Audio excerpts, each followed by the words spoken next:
नमस्कार, मी प्रणिता वारे.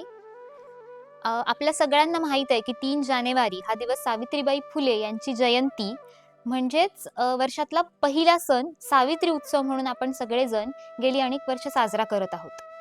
या दिवशी सावित्रीबाईंच्या कार्याबद्दलची जाणीव किंवा त्यांच्या कार्याबद्दलची कृतज्ञता व्यक्त करण्यासाठी आपण हा सण साजरा करतो आणि एक सणासाठी एक प्रतिकात्मक म्हणून दारासमोर रांगोळी काढणं, आकाशकंदील लावणं, ज्ञानाचा दिवा लावणं किंवा खायला गोडधोड करणं हे सगळं आपण करतोच.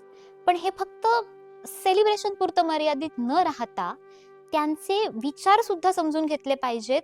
हा खरं तर सावित्री उत्सव साजरा करण्यामागचा मुख्य उद्देश आहे. कारण सावित्रीबाई फुले हे नाव ऐकलं की मुलींची पहिली शाळा किंवा पहिल्या स्त्री शिक्षिका एवढ्यापुरत्याच आपल्याला सावित्रीबाई माहित आहेत. पण ह्याच्या पलीकडे जाऊन सावित्रीबाईंच्या व्यक्तिमत्वाला जे अनेक पैलू होते ते अनेक पैलू त्यांच्या साहित्यातून आणि विशेषतः त्यांच्या कवितांमधून प्रकर्षाने जाणवतात.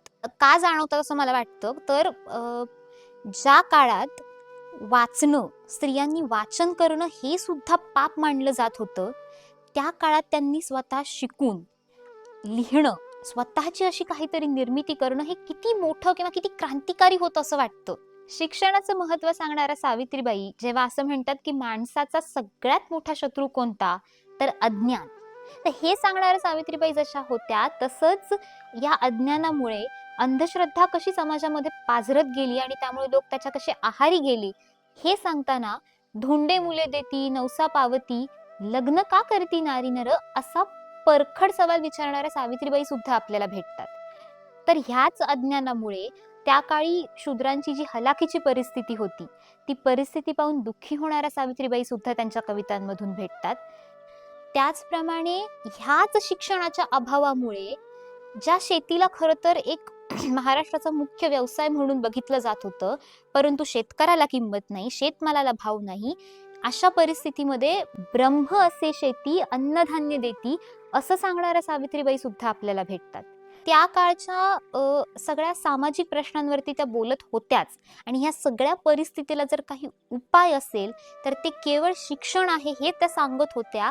पण त्याचबरोबर त्या केवळ तेवढ्यावर थांबल्या नाही तर तुम्ही इंग्रजी सुद्धा शिकलं पाहिजे हे सुद्धा त्या सांगत होत्या. हा तर किती काळाच्या पुढचा विचार होता असं मला वाटतं.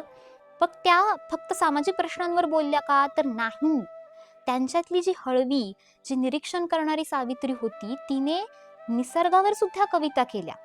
तिने मानवी जीवन आणि निसर्गाचं नातं किती सुंदर आहे आणि आपण त्यांची सांगड घालून आपलं जीवन किती आणखी सुंदर बनवू शकतो हे सांगणाऱ्या सुद्धा कविता लिहिल्या. त्याचप्रमाणे माणूस खरं तर म्हणजे चांगला माणूस कसा असावा मग ते सांगताना तुमच्या बोलण्यात आणि तुमच्या कृतीत अंतर असू नये हे सांगताना वाचे उच्चारी तैसी क्रिया करी हे सांगणाऱ्या सावित्रीबाई भेटतात. त्याचप्रमाणे माणसाने माणसाशी माणसासारखं वागावं म्हणजे नक्की काय करावं हे सांगताना जयापाशी सद्गुण नाही त्याला माणूस म्हणावं का असं विचारणार सुद्धा सावित्रीबाई भेटतात. आणि मग सरते शेवटी आपल्याला जे हे इतकं सुंदर मानवी आयुष्य मिळालेलं आहे ते मानवी आयुष्य जर आणखी सुंदर बनवायचं असेल आणि आपल्या सगळ्यांना मिळून एकत्रितपणे आनंदाच्या गावाचा रस्ता शोधायचा असेल तर मग भयचिंता सारी सोडून या मानवी जीवन हे विकसूया इतरा जगवू स्वतः जगूया असं सांगणाऱ्या सुद्धा सावित्रीबाई भेटतात. इतके अनेक वेगवेगळे पैलू त्यांच्या कवितांमधून आपल्याला बघायला मिळतात आणि म्हणूनच मला असं वाटतं की ही सावित्री फक्त मुलींची पहिली शाळा किंवा स्त्री शिक्षण एवढ्यापुरती मर्यादित न राहता हे सगळे सावित्रीबाईंचे विचार फक्त वाचून समजून घेण्यापेक्षा जाणीवेत नेणीवेत आचारात विचारात आणि कृतीत सुद्धा उतरवूया आणि खऱ्या अर्थाने सावित्री समजून घेऊया. त्यासाठी घातलेला हा सगळा घाट. सावित्री वदते ही सावित्रीबाई फुले यांनी लिहिलेल्या कवितांची मालिका आम्ही तुमच्यासाठी घेऊन येत आहोत.